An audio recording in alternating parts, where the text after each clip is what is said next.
Greetings, grace and peace of our Lord Jesus Christ to you, now that we are here in the midst of our Easter season.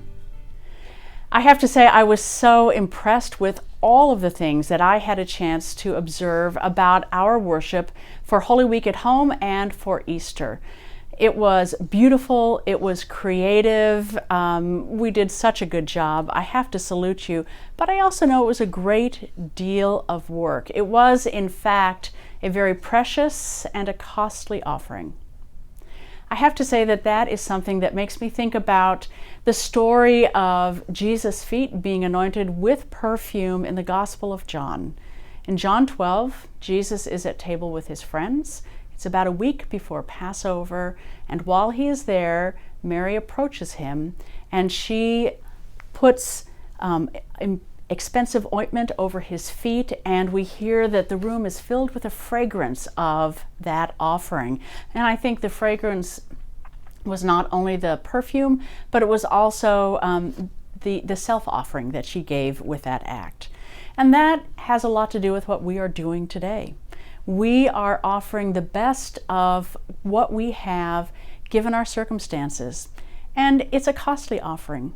It's not easy to be at home, but we are staying home in order to protect the vulnerable, to protect others. But it's tough to be a parent who is at home with toddlers. Toddlers need something new to do every 3 or 4 minutes. It's hard to be home with elementary school students who are busy trying to do, dodgeball online. It is hard to be home with our high school students who are a little bit bored, and it is hard to be home with those who are expecting to graduate and to gather with family and friends, and they're dealing with that grief too. Our clergy and our leaders are also having to make a real effort, and I know that. Having a chance to put on worship together in a way that we have never done before makes us all beginners when we'd begun to think that we were maybe experts, at least in this little thing. Instead, it's rather like putting on a one-person cooking show with your own cell phone. You have leaned up against the soup pot, trying to show you attempting a brand new recipe, and it's on live. It's difficult, and yet what we offer is so powerful, so authentic and moving that we have not just our own people flocking to the edge of the pew in a theoretical sense, but many, many more, because they are hungry for what you are offering. So I thank you for that. I've been in conversation with our deans. I've been in conversation with other bishops in Province 8, with other bishops across the nation, and in fact with the presiding bishop. And we are all of us having conversations about what it might look like when we are allowed to regather and worship in person again. What I have heard very clearly is that this is going to be a staged process. Just as it was staged as we entered into this process, beginning to discover what was needed to combat this virus and keep people safe, so it will be staged as we begin to move out of our shelter in place. I've discussed that with our deans, and we've talked about what it would be to have useful, practical guidelines for our parishes and for each region. So this will be staged.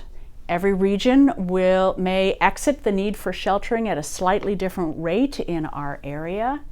And it's also true that we will not be returning immediately to January worship. Sadly, there will be no time travel.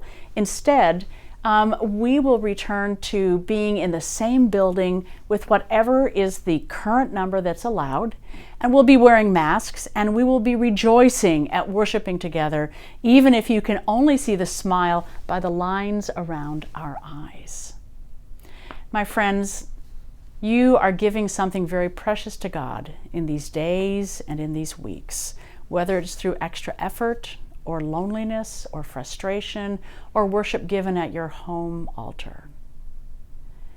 I think that in Mary's household, when they had that jar of perfume, they did not know what they were going to use it for. It was sort of like a savings account in those days that you might be able to use in a case of emergency.